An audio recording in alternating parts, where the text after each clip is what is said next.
If you want to create a horizontal ratio bar chart looking like this is how you do it. Select cell D2 here, and you're going to write a formula called equal REPT.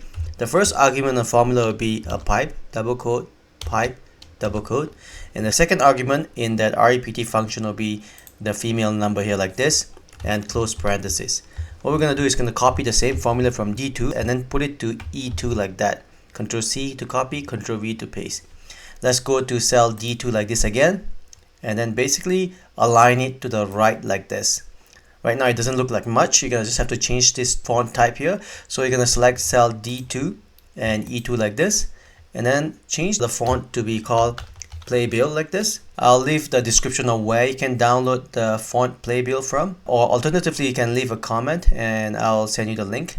And then after that, we're gonna select D2 here and basically change the color to be red like this. And then on E2 here, we're gonna change this color to look like blue. After that, select both cell D2 and E2 like this by holding shift and clicking on it, or you can basically drag it like this. And then double click on this handle to apply to the rest of the rows. And you're done.